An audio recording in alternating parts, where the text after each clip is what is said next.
Welcome to Training Thursday here in the Hub, or if you're watching this on replay, possibly on YouTube or somewhere else on the interwebs. We have Training Thursday every Thursday here in the Naturopreneur Hub, and I'm super keen and super excited to chat to you guys today about something that I get so many questions about. So while you're all joining onto the call, I am currently in the Gold Coast. I am in the QT here on the Gold Coast, and I'm very, very excited. I can't turn my computer around to show you the beautiful, tumultuous looking seas at the moment, but I am here on the Gold Coast about to run NatX 2019, and I am really excited because there's so many of you guys I know that are coming to NatX, and I get to meet you or see you again in real life, and we get to learn in this lovely, beautiful space, and we get to co-create an amazing experience together. And yeah, I'm just really, you've called me at a very exciting moment. So today I just wanted to invite you along for the ride of the excitement. And I get asked this question all the time. What's the purpose of a discovery call?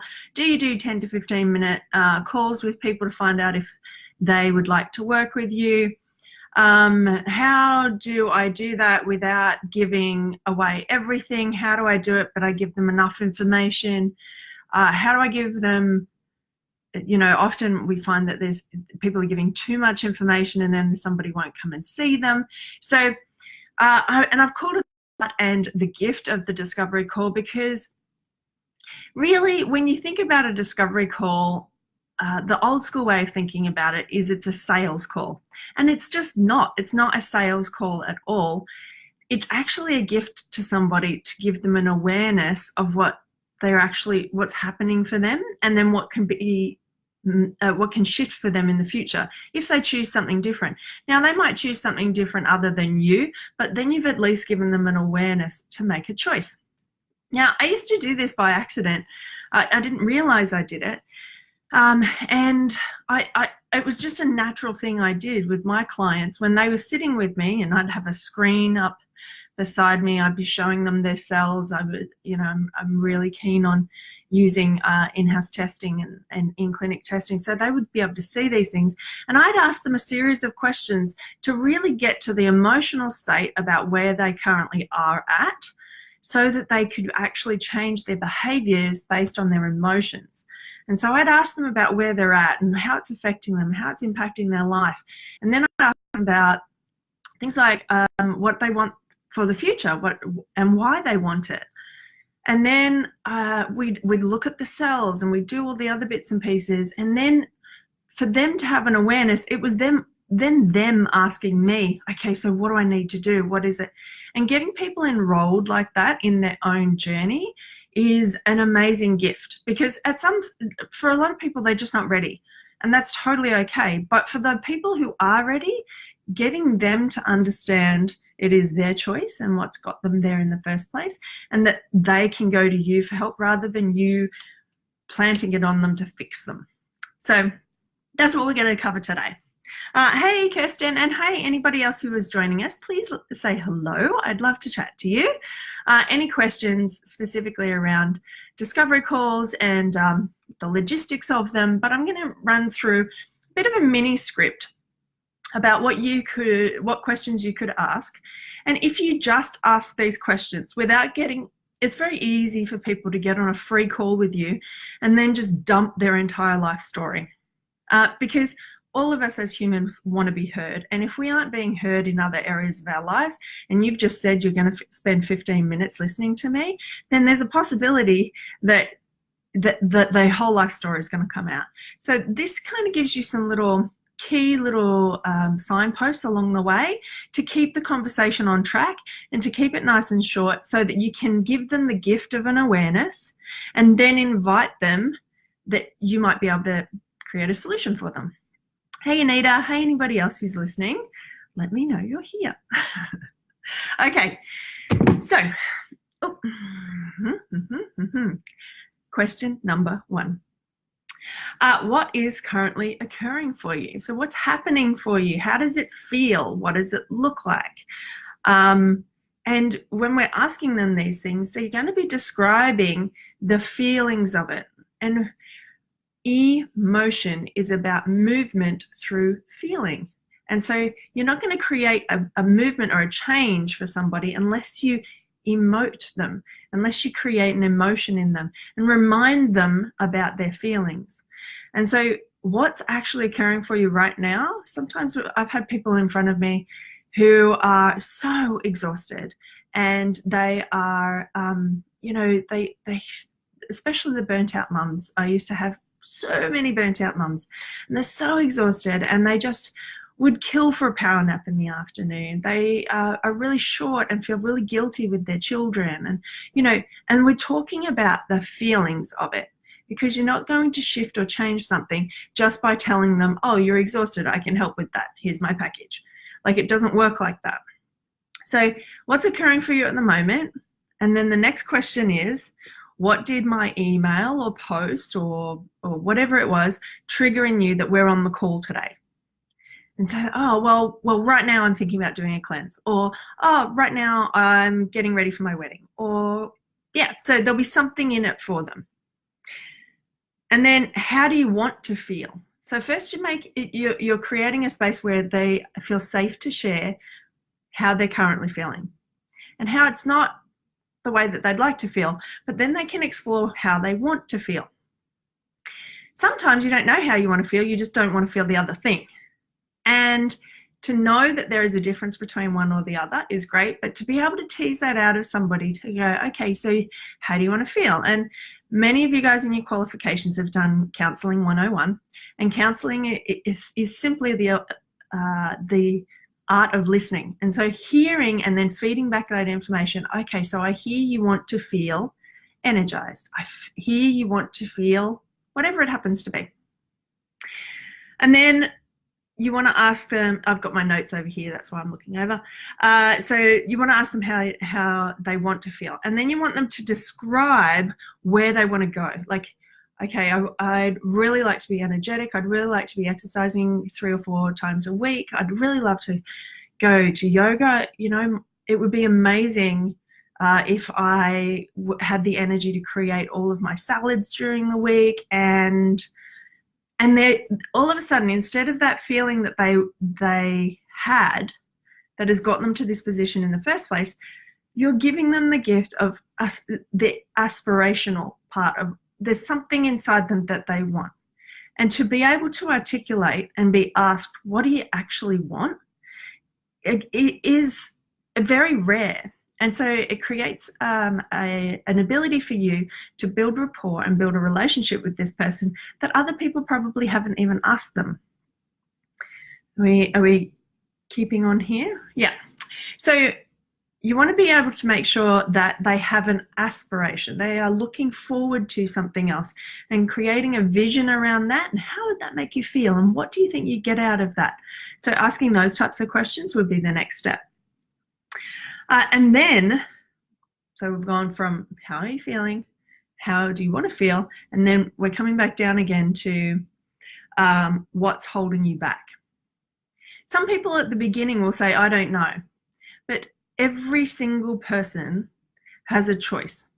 So first it'll come through with, my kids are holding me back. The time I've got is holding me back. The money I've got is holding me back. Now, these are all things that you can take note of and be able to help with by creating a package or changing something up, or maybe giving them an acute consult rather than, there's different things, and you're teasing out information here that's going to be valuable, that you could create something very personalized for this person.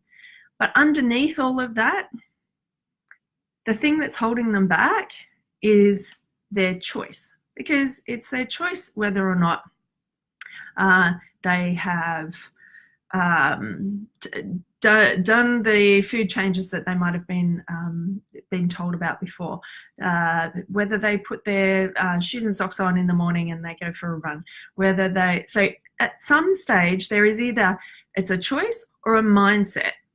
Some stage it's, well, my mind keeps telling me X, Y, or Z. Or when I think about it, and then I have one of those really down days, or then I have one of those really sleepy days.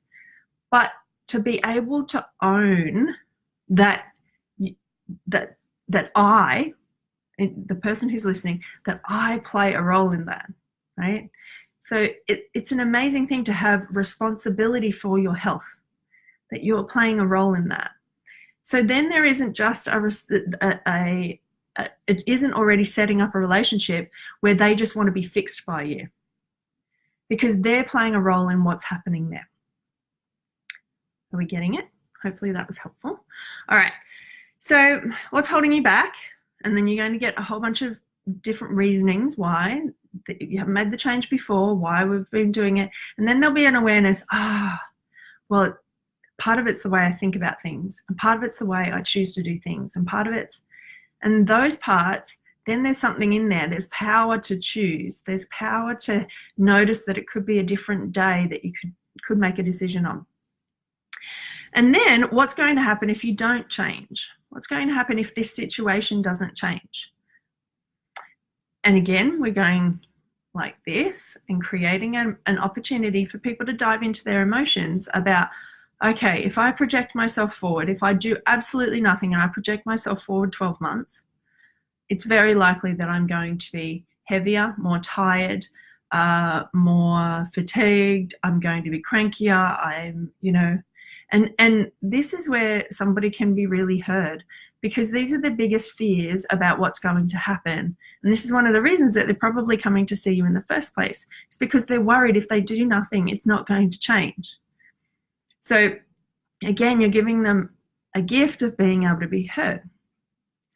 And so when these all happen, and you need to go through this as an experience to ask these questions of the person that's either on the phone for a discovery call or has come in for a really quick discovery session, a session where they're exploring whether or not your package or coming to see you for a full initial consult is going to be worthwhile for them.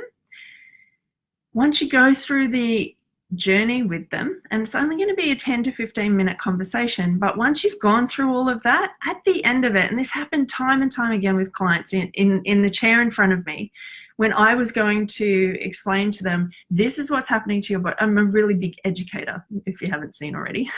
So these are all the emotions you're feeling. This is what you want to achieve. This is what's actually happening in your body. These are the biochemical processes that are happening. I would give them information. And you can't do that necessarily on a discovery call quite in depth, but you're going to be there creating an opportunity for them to essentially go, okay, so if all of that's happening, then can you help?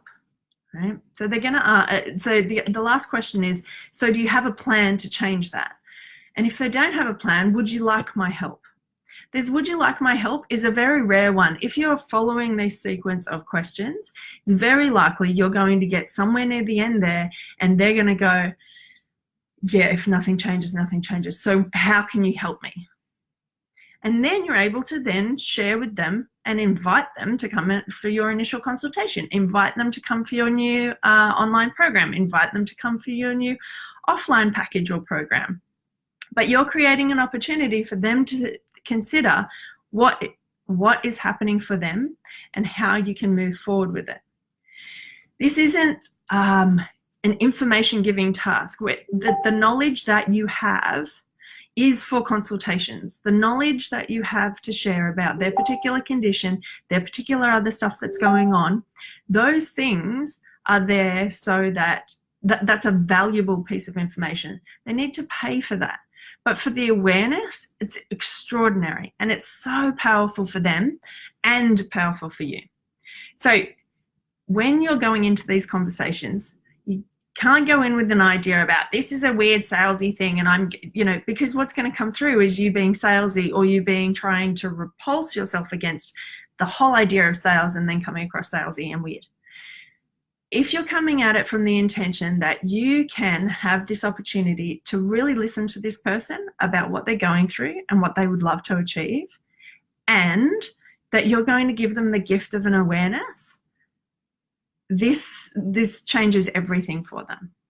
So do any of you have any other questions about the discovery call. Now, these take about 10 to 15 minutes. Generally, discovery calls, the way I've used them in the past, and I still use them, is to explore whether or not this person's a good fit for me. So I know the types of things that I can offer, and it's usually for packages. So it's not just an initial consultation. Generally, it's, okay, I can help you with an initial consultation, 2 follow-ups, and maybe something, I don't know, some extra stuff that I've got online, you know, that kind of thing. And we did a whole bunch of them when I first came out with a detox program at my old clinic. And because it was going to be a little bit more expensive, because we wanted to be making sure and kind of checking whether or not people were going to go and get pregnant, or they were, you know, they had plans to do these other things. And we were hoping people were going to come on board who were really committed to change. Then we could ask them these questions and then invite them to come along. So that's the crux of what a discovery call is about. Those series of 8 or so questions, and not diving deep into, oh, that symptomology, or where's that come from, with all those other things. It's more about knowing that this is the opportunity for them to have an awareness that they can choose to change, and you offer up an invitation for them for the solution for their change. So I currently don't have any other questions on here. So I am going to make sure that you have all of those questions. They'll be in the blog post that is around here somewhere, or you can go to tammyguest.com and go to the search function and find Discovery Call, because all of those will be there. It has been great to talk to you guys today all about the art and the gift of the Discovery Call. And if you have any other questions, please pop them on the comment section here in the hub. Otherwise, I will catch you on the next Training Thursday. See you all at NADEX too. Bye.